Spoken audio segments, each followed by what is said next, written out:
नमस्कार। देश प्रदेश वार्ता सत्र में आपका स्वागत। आज की वार्ता का विषय है कश्मीर के बिगड़ते हालात। 5 अगस्त 2019 को जब भारत सरकार ने एक बड़ा और महत्वपूर्ण निर्णय लेते हुए जम्मू कश्मीर से संबंधित धारा 370 को समाप्त किया, 35A को वापस लिया, लद्दाख को जम्मू कश्मीर से अलग एक केंद्र शासित प्रदेश बनाया और जम्मू कश्मीर के राज्य का दर्जा समाप्त करते हुए उसे एक केंद्र शासित प्रदेश बनाया, तो पूरे देश को आश्वस्त भी किया। ये कदम राष्ट्रहित में है, कश्मीर के हित में है, कश्मीर में अच्छे दिन लाने के लिए है।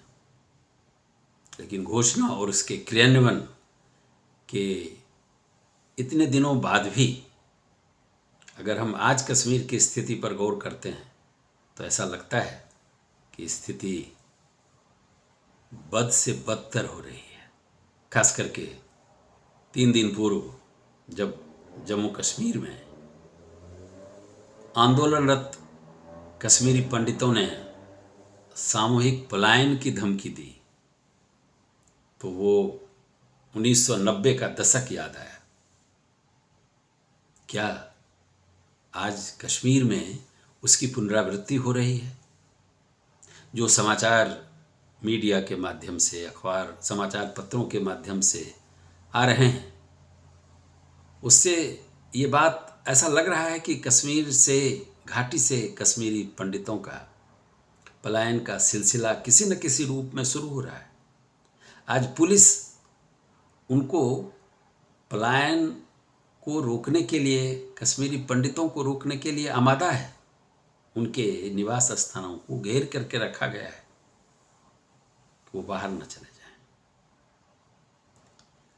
ये बात सांसद सुब्रमण्यम स्वामी ने कहा है कि आज कश्मीरी पंडित इस रूप में है घाटी में, पुलिस उनको रोक रही है कि वो अपने निवास के स्थलों से बाहर न जाएं। खरीदारी के लिए भी उनको जाने में, बाहर निकलने में परेशानी हो रही है।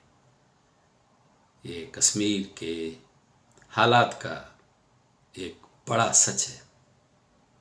ऐसे हम देखें तो कश्मीर में पिछले साल से ही, अक्टूबर से ही दवा कारोबारी बिंद्रू की हत्या के बाद जो सिलसिला शुरू हुआ वो लगातार किसी न किसी रूप में चलता रहा और सिर्फ मई के महीने में कई ऐसी हत्याएं हो गई। टारगेट किलिंग आतंकवादियों के द्वारा की जा रही हैं और वो इस हत्या के द्वारा ये बतलाने में सफल हुए हैं कि वो जिनको चाहें, जहां चाहें मार सकते हैं। वो राहुल भट्ट सरकारी कर्मचारी को उनके कार्यालय में मार सकते हैं, रियाज अहमद और सैफुल्ला कादरी जैसे पुलिसकर्मी को मार सकते हैं, अमरीना भट्ट जैसे टीवी कलाकार को मार सकते हैं, रजनी बाला शिक्षक को कोई विद्यालय में मार सकते हैं और विजय कुमार बैंक मैनेजर को बैंक में मार सकते हैं। आतंकवादियों का संदेशा साफ है। अपने क्रियाकलाप से वो बतला रहे हैं कि उनका मनोबल टूटने के बजाय और मजबूत हुआ है। कश्मीरी पंडित आज दहशत में है। वो अपने को कहीं भी सुरक्षित जगह में भेजने के लिए सरकार से गुहार लगा रहे हैं। आंदोलन पर रत, आंदोलन के लिए बाध्य कश्मीरी पंडितों से 12 दिनों के बाद जम्मू कश्मीर के राज्यपाल मिल पाते हैं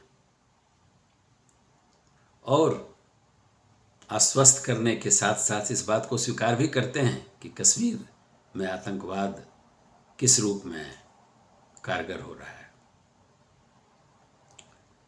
आज जो स्थिति है कश्मीर की, वह सचमुच परेशान करने वाली है। एक और बात गौर करने की है कि इस बीच में कई इनकाउंटर भी हुए हैं जिसमें लगभग 27 आतंकवादी मारे गए हैं।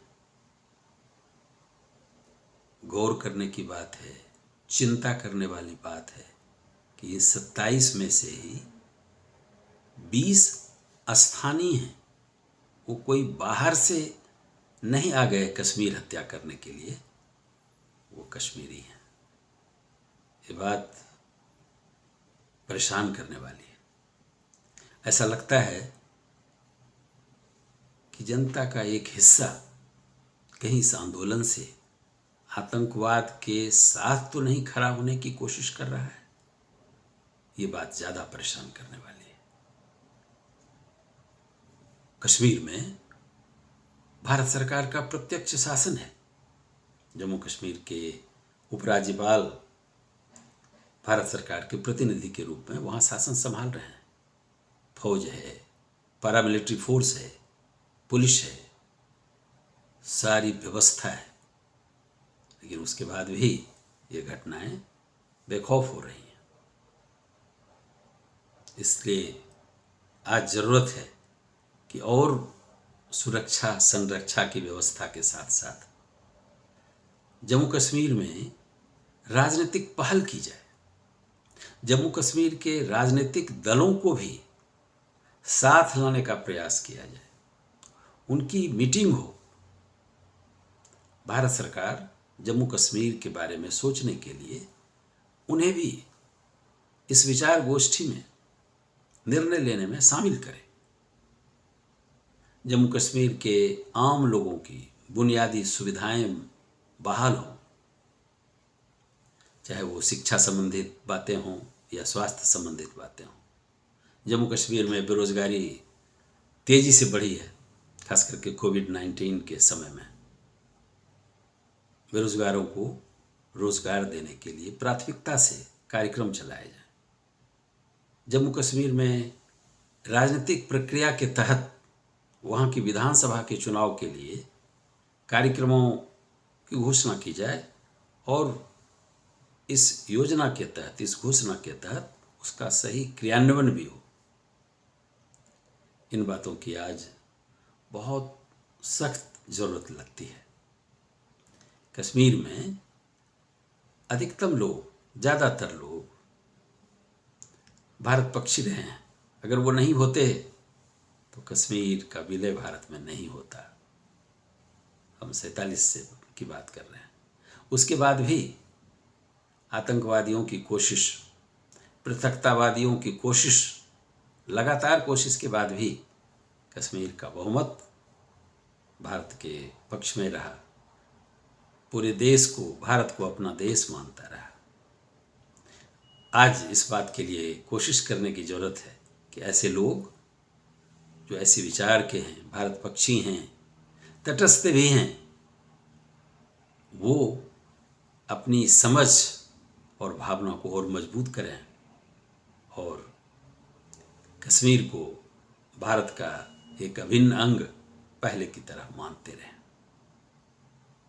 सिर्फ पुलिस फौज के द्वारा कहीं की व्यवस्था लंबे समय तक चलाने में मुश्किल जैसा होता है। कश्मीर इसका उदाहरण हो रहा है।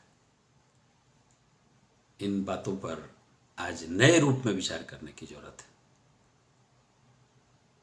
और इसके साथ साथ कश्मीर के बाहर देश में भी अल्पसंख्यकों, खास करके मुसलमानों के प्रति जो नफरत और घृणा का एक माहौल पैदा किया जा रहा है समाज के कुछ लोगों के द्वारा, उसे हतोत्साहित करने की जरूरत है, उसे रोकने की जरूरत है।